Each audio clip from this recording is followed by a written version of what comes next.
Welcome to Paradigms at paradigms.life, the radio show and podcast that brings you inspiring people with visions of a viable future for life on Earth that includes humans. Hi, I'm Baruch, host of Paradigms. Thanks for tuning in. Really glad to be here with you, bringing you some wonderful guests, a trio of musicians. Two of them are with us in this episode. The third couldn't join, but these three have created a wonderful band fusing African stringed instruments, African rhythms with some Western folk and rock influence and jazz. Really great music that's going to lift you up. We're going to be talking with two of the musicians from this band and listening to music from their new record. I think you're going to enjoy the music and what they have to say, the meaning behind the music, the intention behind it, something I think will feed you. So let's get right to it and meet my guests on this episode of Paradigms.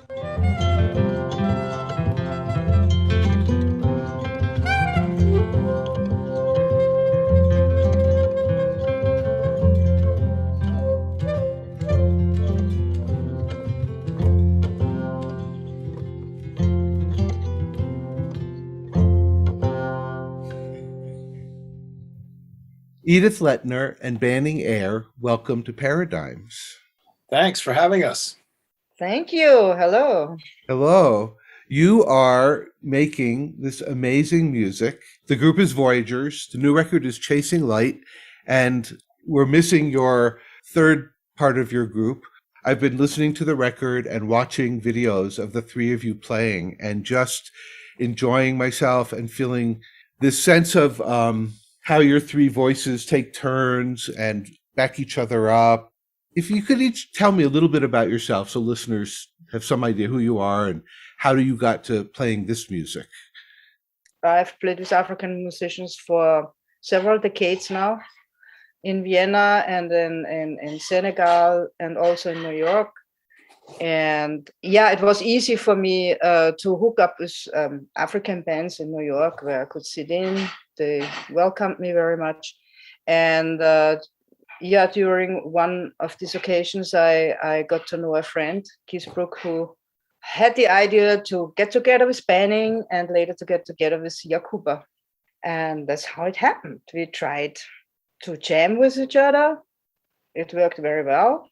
And then we arranged our first gig.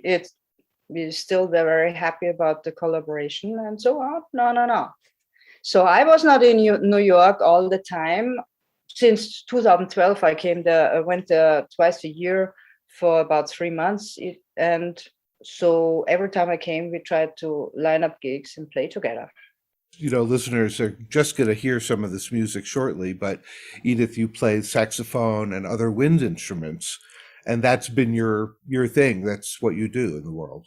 Yeah, I'm a jazz musician. I play also different world music styles. You know, in Vienna is kind of a melting pot. So you meet a lot of people from the Middle Eastern countries here, from Caucasus, from Balkan countries. And so yeah, I profit a lot from playing with them, and very fortunately, I was often invited to play with world music groups. And myself, I created some fusion projects, and so me being a jazz musician was enormously enriched by that, and of course by the African colleagues. Yeah, Banning, tell a little bit your story. For the last 30 years or so, I've been working with the public radio program Afropop Worldwide. I played guitar since I was 12. I was something of a dilettante. I did rock and roll, fingerstyle acoustic guitar, like ragtime and, that's blues and that sort of thing. And then when I went to high school, I started playing classical guitar, and I became a bit of a snob for a while, played classical and flamenco after that. But then I got into an electric band playing reggae and blues and funk and Grateful Dead music and writing songs along those lines for about 10 years. I was writing songs and singing and playing all those more sort of pop music styles.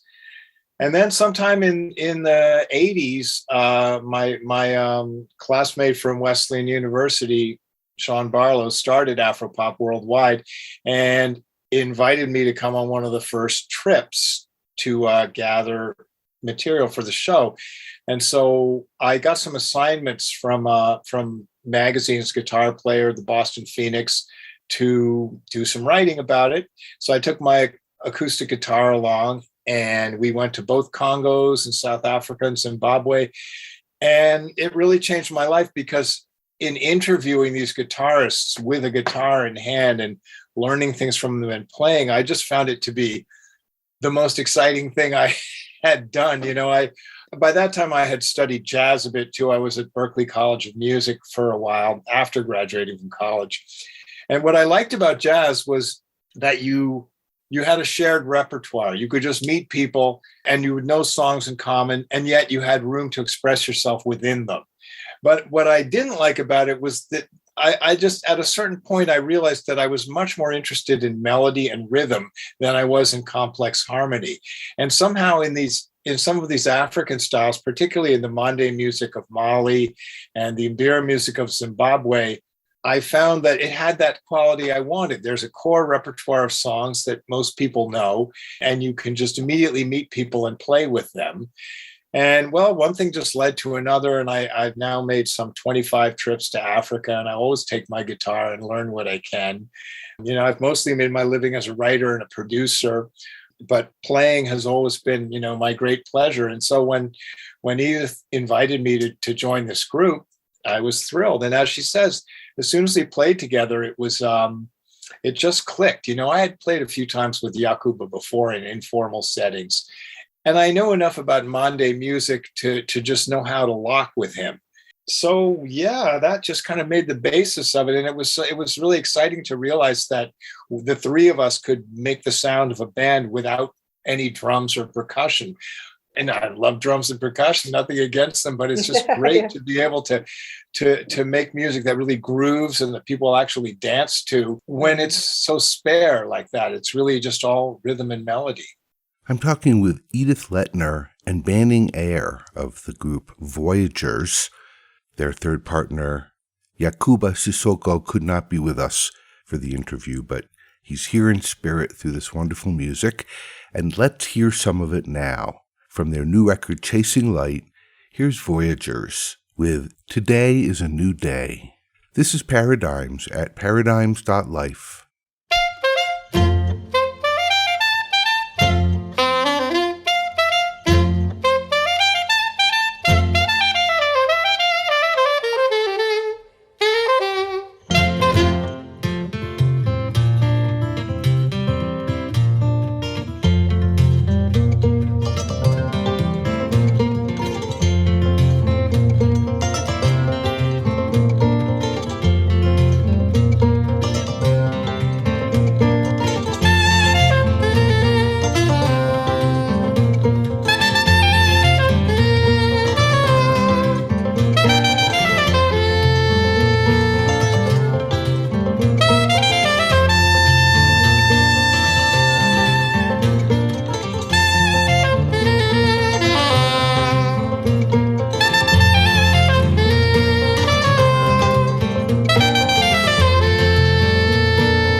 Today is a New Day.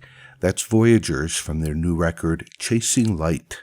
And now let's return to my conversation with Banning Eyre and Edith Letner and learn some more about their musicianship and how this music came to be.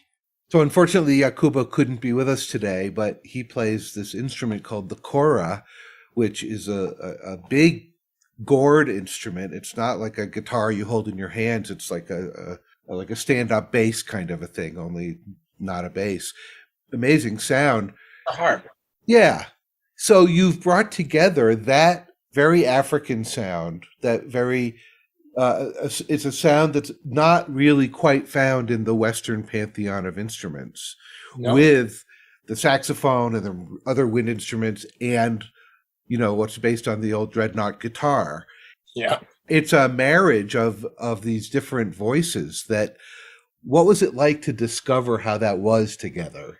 Well, for me, as a saxophone player, it was amazing, or is amazing every time I play with them, that I feel so much power and groove from them. And at the same time, it's just such a warm, gentle sound. It's challenging for me because I also try to express, of course, myself with strong emotions, but I have to do it also in a gentle way. And at the same time, be rhythmically always on the spot, this melody phrases, create them and in a timing. So it really matches them. And after some while, I got better and better at that. And that pleases me because I think it's very important. They play patterns which are totally linked. They are very good at that.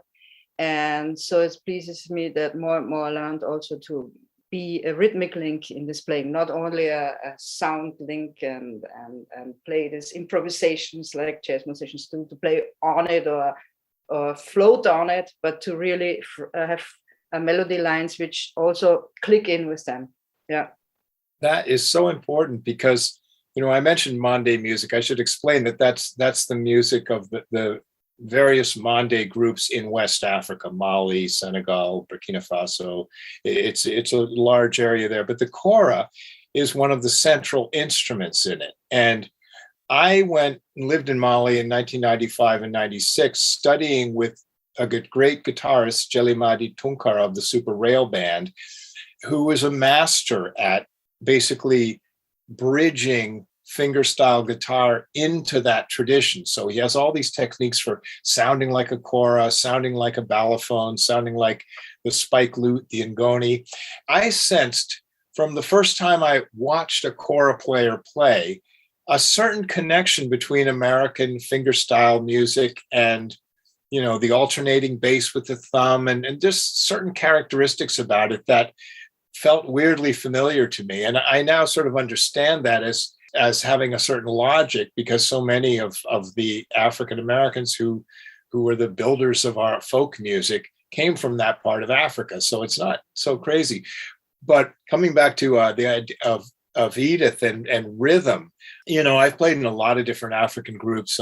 For a while, I was in Congolese groups in Boston in the early 90s.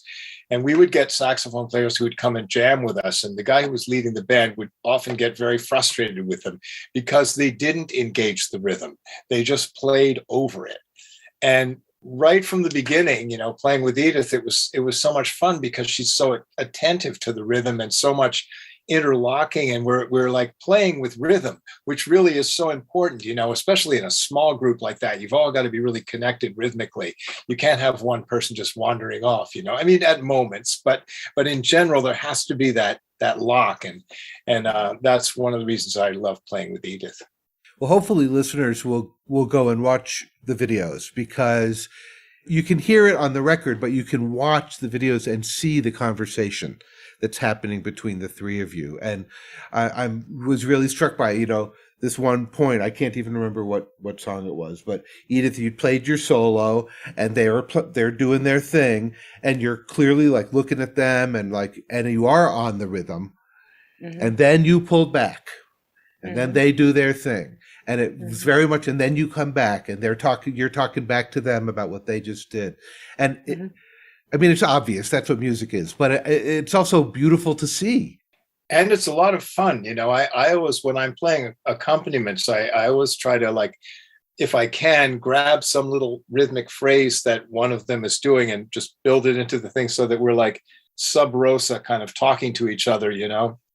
Yeah. You have a lot of security on the one hand, playing your patterns in a very reliable way, and then, on the other hand, bringing variations to it and new ideas. And, it's like knitting somehow. Or knitting ideas into patterns. It's a great combination of structure and freedom. You're listening to my conversation with Edith Letner and Banning Eyre of the band Voyagers. We're going to hear another track of music right now, and then we'll be back with more of that conversation. Here is something called Waiting for Spring.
Waiting for Spring. That's Voyagers, Yacouba Sissoko, Banning Eyre, and Edith Letner from their new record, Chasing Light. And now here's the next part of my conversation with Edith and Banning. We listen to music. It takes us to nonlinear places in our minds. We travel with it and inspire, all that stuff. Playing music is that, and its patterns and understanding what you're doing on the ladder and all those different things. But I think what you just said, Banning, is really critical. It's fun. And this is fun music. Yeah. You said that, and I realized I stopped thinking about the fun part because everything feels so dour, But this music actually is very uplifting and fun, and you can dance around to it. And it's not that it's not substantial, because it really is, but it's really nice to not go into the heavy place all the time. That's right. Yeah. That's right. Yeah, I think we've gone to a point in our lives and musical career where we totally go for that and delight this music. How did this record get made? I mean, here we are. It almost didn't.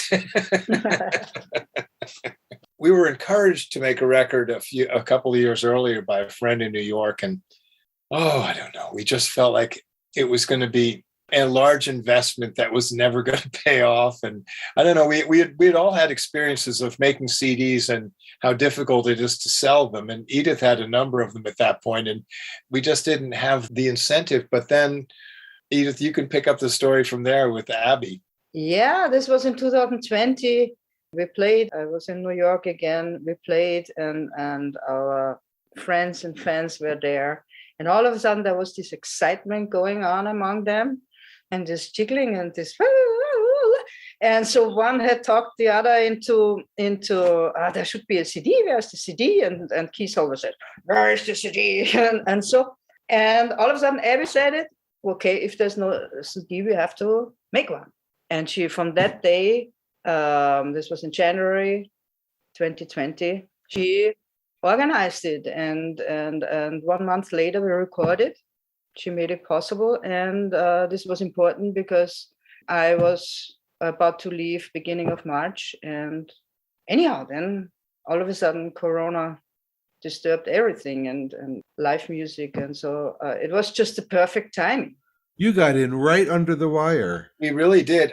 We recorded it. It was Abby London is our friend who arranged this this session, and it was just in a home studio in an apartment in Brooklyn, and we recorded the whole thing in 2 days, pretty much live.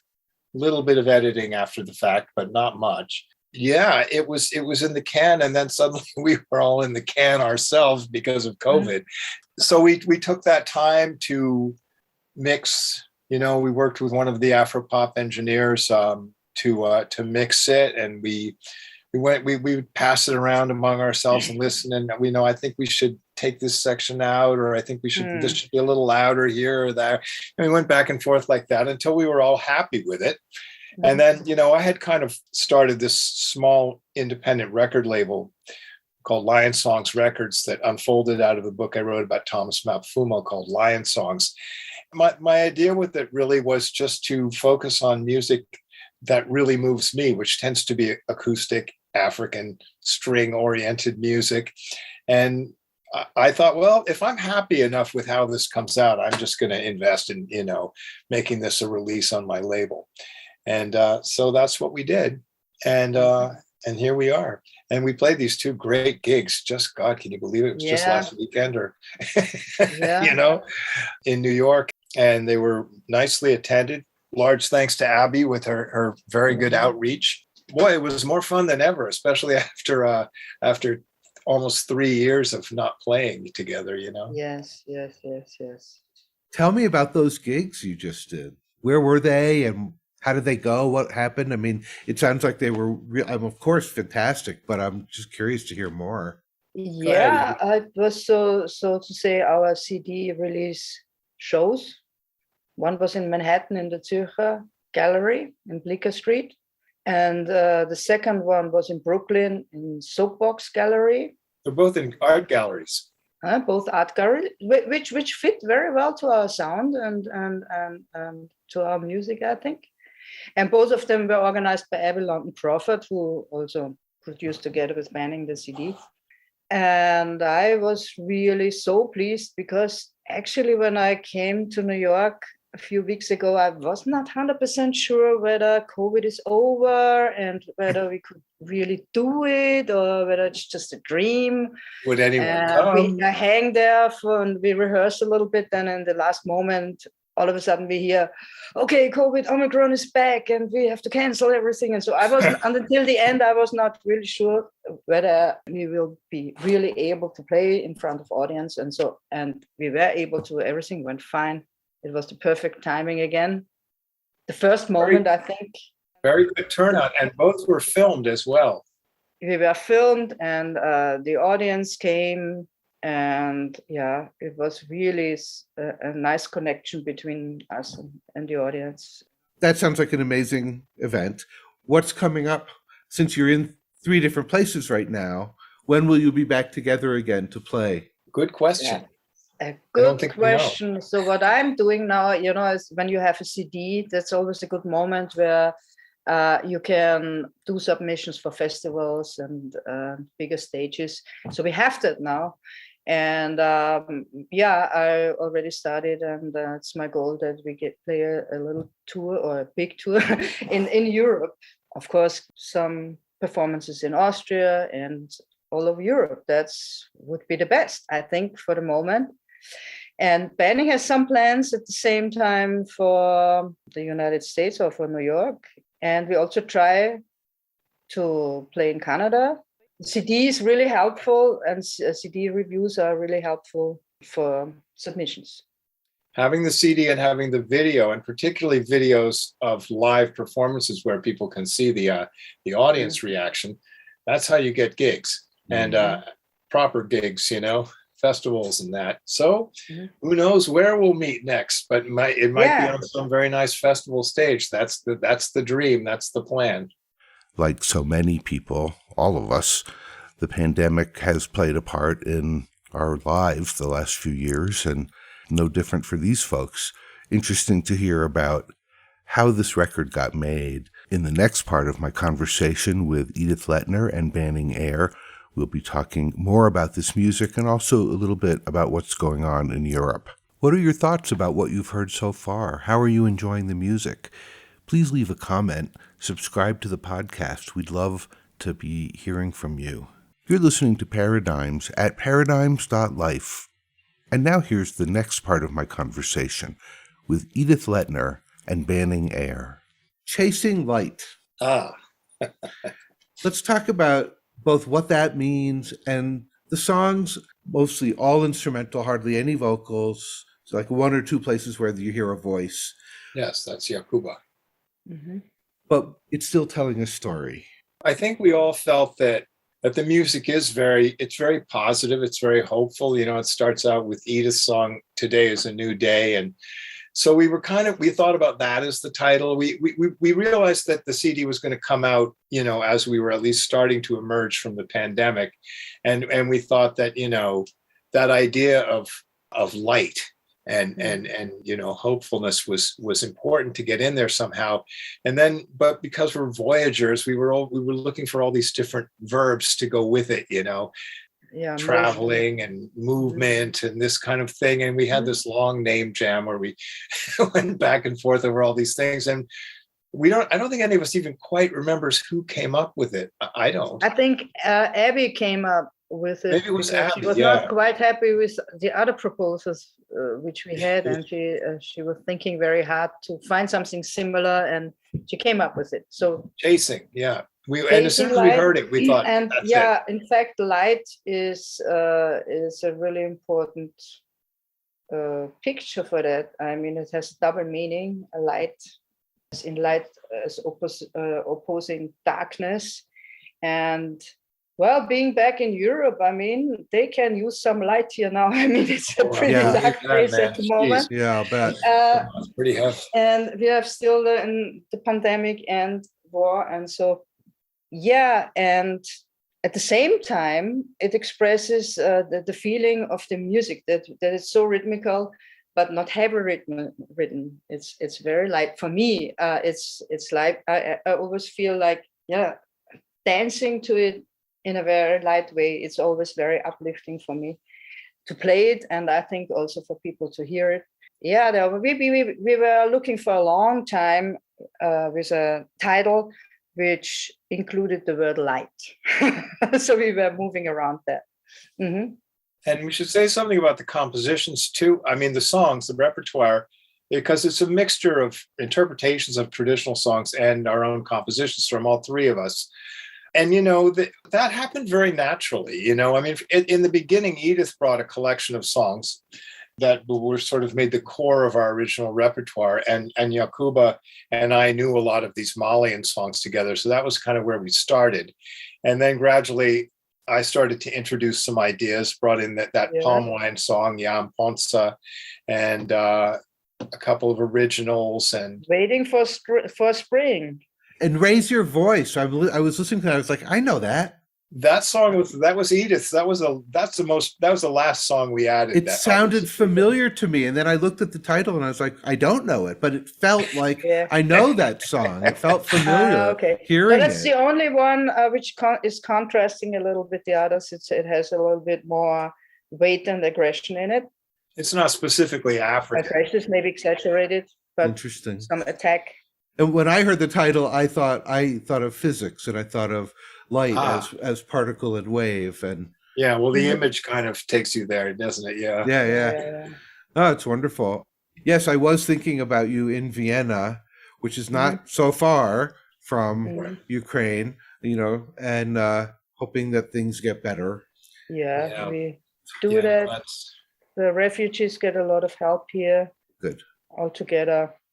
Not a lot of negotiations between politics and politicians also for economic reasons and boycotts, and so it's not clear what will happen. I'm sure many people are saying this, but it so harkens back to 70, 80 years ago, and time we didn't live through.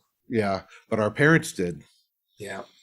My grandparents on my father's side were Austro-Hungarian Jews living in Romania back at that time, but it's all the region. I mean, that's where my people all come from. So it's very like watching closely. And and I was talking to a friend in Holland the other day, and she's like, yes, we're still here again, It's like, and for economic reasons, we are so connected. It is not so easy to just say sanctions, I mean, especially Austria is receiving a lot of gas and oil from there. And it's a problem, and politicians have to be courageous enough to just cut it off. I was speaking to a friend in Prague yesterday who speaks Russian and German also, and he was just monitoring all the ins and outs, and his view of it was he was not optimistic about where this is headed. But anyway, no, it is not a good picture or a good trajectory. But we juxtapose that with what we've been talking about for the last half hour. I think light is in the worst situations. Light is something I'm at the moment in my life where I said, okay, I can bring positive feelings and light and fun to the people, even in a very dark moment. It's not superficial. It's not shallow. On the contrary, some things in art scene, especially in the contemporary music scene, which I love. I do a lot of free improvised music and so. But the tendency is everything has to be so serious, and that's fine. But I think it's good to bring in some light, some humor. Also, there's space for humor in our performances and in our music. It heals us. The first concert, which we had at Sylke Gallery, all of a sudden, Yacouba lifted his head and was just smiling at me, at Banning, smiling. He was all smiling. It was wonderful, huh? To see him smile like that. I felt like that too, We'll be back with the final part of my conversation with Banning Eyre and Edith Letner of the band Voyagers. But here's another track from their new record, Chasing Light. This one's called Raise Your Voice.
Raise Your Voice. That's a song from the new record Chasing Light by Voyagers, Yacouba Sissoko, Banning Eyre, and Edith Letner. And now here's the final part of my conversation with Edith and Banning. Joy is a thing. Yeah. And it's really, easy to focus on everything but it's joy is food, like art is food for our being, we can't just dwell in the heaviness. Yeah, and that's maybe what we all can in the Western world learn from African culture is yes. We have the notion that if we want to be serious and honest and show our concern and interest, and that everything has to be very serious and even depressed, and so this was for many decades, I think, was part of this intellectualism.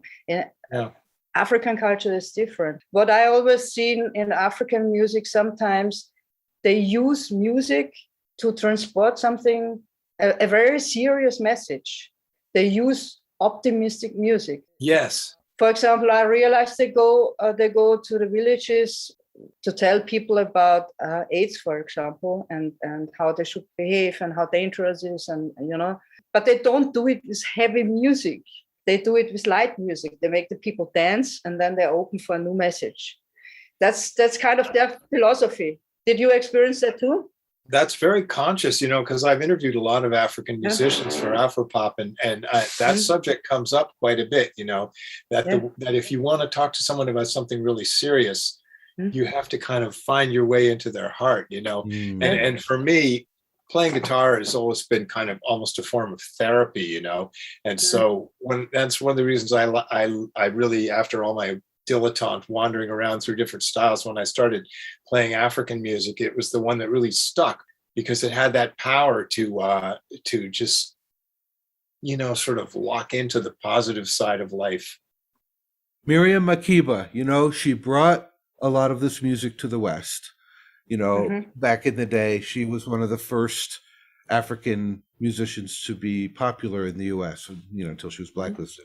But and then it moves on to someone like Johnny Clegg, who's bringing very African music to us in an electrified version. And again, both of these people, if you look at the lyrics, they're talking about really heavy stuff, but they're giving it to you with energy that boosts your life force. Yeah, that's interesting. I'm doing a show right now about cover songs in African music, and Miriam Makeba is probably one of the most covered artists. So many classic songs. And I had two versions of Pata Pata, and one is very sort of up and bouncy, kind of the way she did it. But there's this artist, Somi, who lives here in the US, who did a recent reimagining Miriam Makeba. And her version of Pata Pata is very moody and strange, and I thought that kind of makes sense because if you think about it, what that song is actually about is sexual harassment, I mean, it's all about men putting their hands on women, and you wouldn't really guess that from the tenor of the song, but she kind of went there, it's interesting. No, that's also what I learned from African people is this optimism, to look into the future and say, it will be. So maybe right now we need to all invoke our African ancestors, as we go forward into a very uncertain future. Yeah, indeed. Yeah.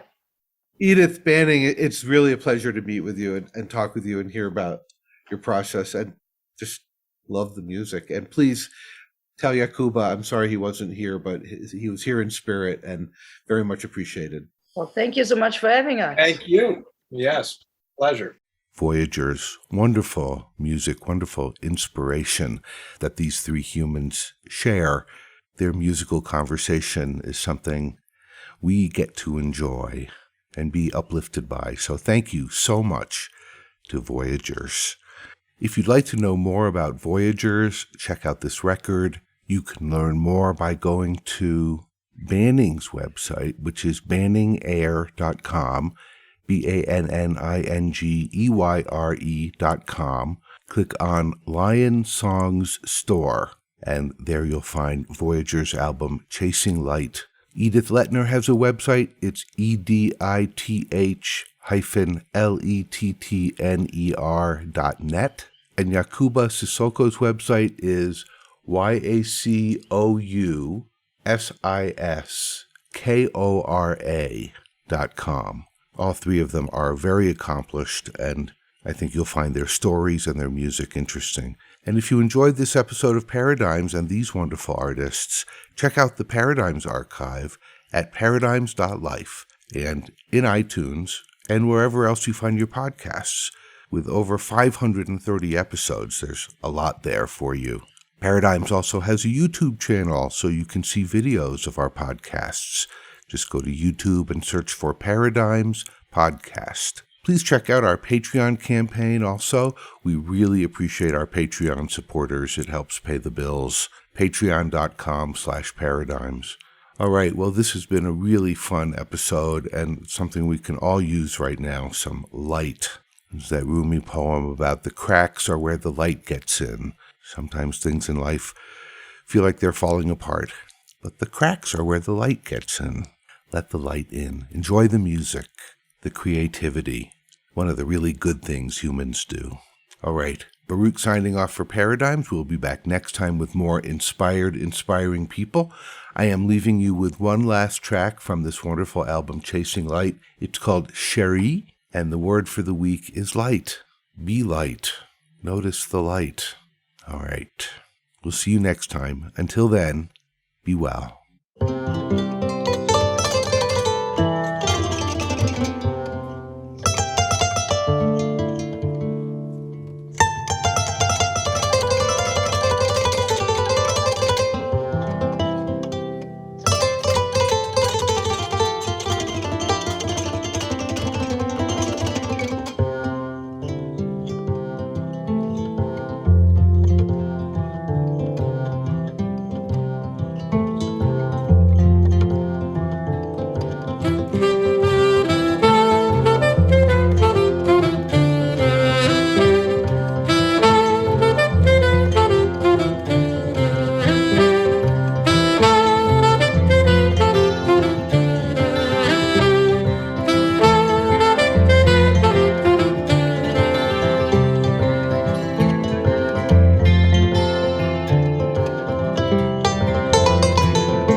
You've been listening to Paradigms at paradigms.life.